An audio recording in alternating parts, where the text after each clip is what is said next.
Hello, my name is SelfReliance from Edukea Tanzania.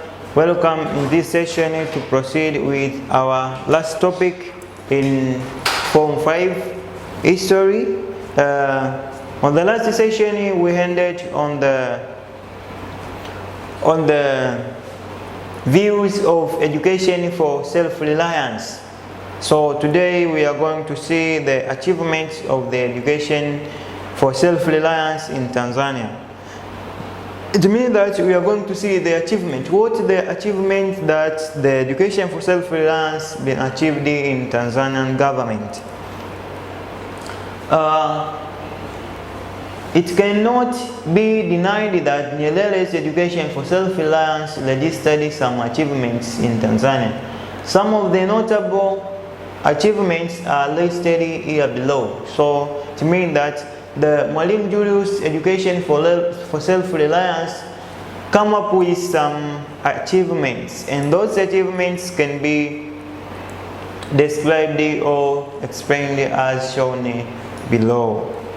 The first achievement of education for self-reliance include education was made a right of all Tanzanians. It means that as Mwalimu Julius Nyerere introduced the education for self-reliance and suggested that the education service must be provided to all people of the Tanzania, especially those who have the age which is responsible for being admitted in primary school or secondary schools. So that's why it became compulsory for every citizen in Tanzania to achieve the education service. So this was done irrespectively of one's race and level of income. It means that the education was to be provided for every citizen in Tanzania, irrespectively or regardless of their race or income or level of income. So there was introduction of free education from primary level to the university, thus making it possible for all Tanzanians to have access to education. It means that Mwalimu Julius Nyerere brought the free of charge. There was no charge in the education system, so there was free provision of education system from primary level to university level. So it was so simple for every Tanzanian to get education because there was no any fee that was supposed to be paid at school at the school fee. So that education for self-reliance made it possible for all Tanzanians or almost Tanzanians to get the education service because it was free and it was compulsory for every Tanzanian citizen to get the education regardless of their income level and one's race. So you can see that the Tanzanians were getting education level, or education service regardless of their race or income level. But the second achievement of education for self-reliance was increased literacy rate. It means that the educated people was increased, and that led to the removal of ignorance among the citizens of Tanzania. It means that the policy of education for self-reliance played a great role in increasing the literacy rate in the country. Tanzanians' adult literacy rate was among the highest in Africa. It was about 85%. It means that you can see that the literacy rate in Tanzania as the result of education for self-reliance policy was led to the increase of literacy rate in the country, and Tanzanian adult literacy rate was among the highest in Africa as it reached about 85%, and this was due to the deliberate policy of Nyerere to introduce adult education. It means that following with the education for self-reliance, Mwalimu Julius Nyerere deliberately the policy of adult education was introduced. So even those adults were provided with the education service, whereby an adult education was provided to those in order to get education and to get the skills and knowledge concerning with the curriculum or the objectives which were planned to be achieved in adult education. So every citizen in Tanzania were given the chance to get education service as adult education was provided, and many people attained that adult education and it was helpful in life, and that's why some people were got or acquired positions in the government as they passed through adult education. Until now, there are people who have passed through adult education, so they have got some positions in the government because of the leaders of Policy of Education for Self-Reliance under Mwalimu Julius Kambarage Nyerere. But the another one was introduction of unit. To me, that the education for self-reliance introduced or brought unit among the people of Tanzania. It means that it brought the union of all the cooperation of people in the country, as in schools where there was the emphasis on working in cooperation and the self-confident. So people become confident or self-confident and improve the cooperation in working situations. So the main Tanzanians become cooperative in working and they become unit. The education for self-reliance was very instrumental in the introduction of unit in the country. It was characterized by the absence of discrimination, and the students who were admitted in secondary schools were posted to different areas in the country besides their home areas. These policies promoted unity in the country. You can see that the education system or education for self-reliance was played a vital role in the increasing of unity among the people of Tanzania, as it was characterized by the removal of discrimination or absence of discrimination, and the students who were admitted to secondary schools were posted in far away from their homelands in order to find other cooperative relations there in order to make or to stabilize unity among the Tanzanians. And that's why those who were admitted in secondary schools were posted to different areas in the country beside their home areas. And this policy promoted unity throughout the country because people worked and they studied by cooperating. So this was just the unity in the Tanzanian government and their citizens. But another was regional balance. Regional balance was created as another achievement of education for self-reliance. The policy led to regional balance in the country, whereby colonial education was characterized with the regional imbalance, where education was mainly offered in production areas, thus neglecting other areas which had nothing to offer to the colonialists. But education for self-reliance ensured that all regions have access to education. So that's why in the regions which had no education service where got the chance to get the education service, as the different schools and the colleges were established to provide the education service in their region, and that brought the regional balances in development of education services. So you can see that the regional balance was the result of education for self-reliance that was introduced by Mwalimu Julius Kambarage Nyerere in Tanzania in order to fulfill the goals which was planned by his government and policies which have been provided by the political party or by the ruling party CCM. So you can see that every regions, for example, the areas or the regions which had no schools, to mean the government ensured there was introduction of schools that could bring the access to education to every citizen throughout the country. But another one was the use of Swahili. To me, that there was the use of Swahili.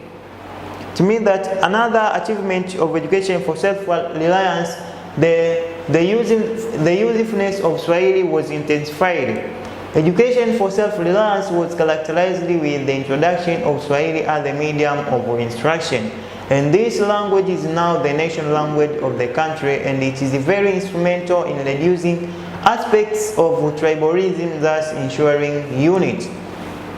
It means that Mwalimu Julius Kambarage Nyerere, under the Education for Self-Reliance, emphasized on the use of Swahili as the medium of instruction in both in primary schools and secondary schools, but later on secondary schools, the English language was to be used as the medium of instruction, and Swahili language to be the language for instructions, and to learn English as the subject, and vice versa is true. So that's why the Swahili language acted as the unifying factor, and to remove or to abolish the tribalism that could happen, as every tribe could use its language. But the Swahili language also became the national language. So this was the just achievement of education for self-reliance, as Mwalimu Julius Kambarage Nyerere was achieved to get that benefits as the result of education for self-reliance. But another was diversification of the education curriculum. To me, that there was diversification of content in the education system from being mainly agricultural to different disciplines. And this was a crucial step in producing educated people with different specialists. This move was taken to support development in the country. To mean that there was the expansion of education system, whereby during colonial education there was education service which was provided was based or mainly was based on agricultural production, that was teaching the Africans on raw materials production. So after independence and introduction of education for self-reliance under Mwalimu Julius Kambarage Nyerere after Arusha Declaration 1967, the different disciplines were introduced so that the people of Tanzania could be well equipped with different disciplines and become specialized in different disciplines, as they could serve the society in different services or specializations. So that was another achievement, as the having of different specialists that who have specialized in different disciplines or fields could support the development in the country. So that was another achievement of education for self-reliance. But another was increased enrollment in both primary and secondary schools. To mean that the education for self-reliance increased the enrollment in both primary and secondary schools. So you can see that the number of admission was increased after the introduction of education for self-reliance, whereby there was an increase of primary and secondary enrollment or admission following the government's campaign and the emphasis on education. And enrollment in colonial education was restricted. The colonialists simply wanted few Africans who could support them in colonial administration and the production of raw materials. So, as the achievement of education for self-reliance as was attained, the enrollment in primary schools and secondary schools was increased, and the number of educated people was increased, and the number or the ignorance was reduced or was abandoned, because many Tanzanians become educated, or education service was accessible in every area. So almost every area in Tanzania, whereby the many schools and colleges were established or were built in order to access the education service to every citizen in Tanzania. So the it means that was different from the colonial education, whereby the few Africans was given the education service, because the colonialists were the need of getting the few Africans who could enable them or who could assist them in administration and production of raw materials, or supervision in the production of raw materials, which were in high demand in metropolitan countries.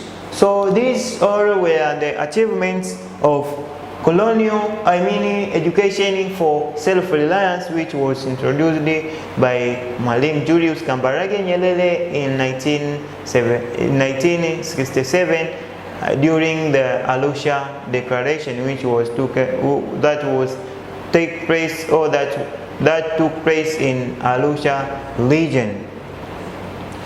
Something which you have to note in your mind, it should be pointed out that the attempts to build a socialist and self-reliant society through political, economic, and social and education actions has largely failed.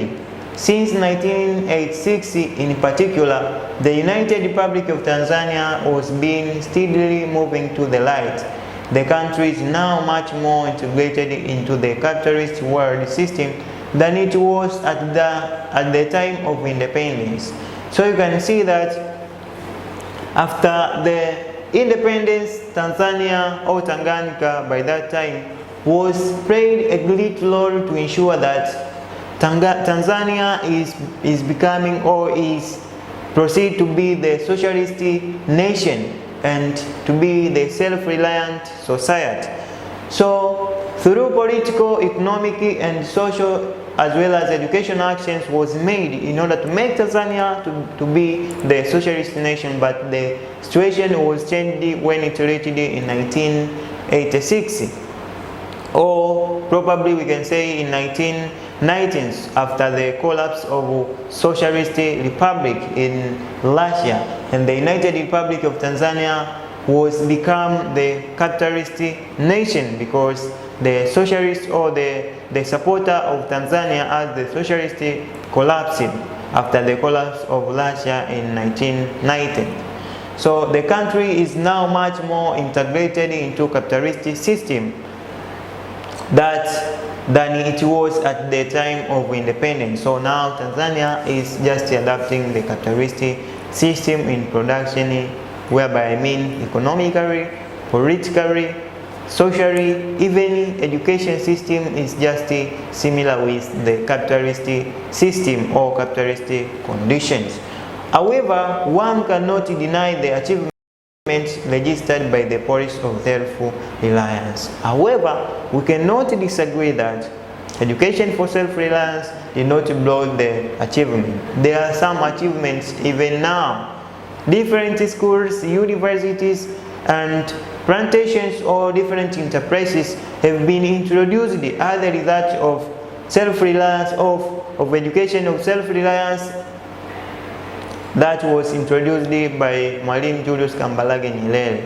So you can see until now witness the achievement of education for self-reliance. So until there, I would like to wind up there, because it's just the end of our topic, or it is just the end of our last topic in Form 5 history. So I would like to say that this is the end. We are finishing the all topics in Form 5 history. So I wish you the good preparation for your studies, and I wish you the all the best to succeed in your examinations or in increasing your skills and knowledge concerning this history.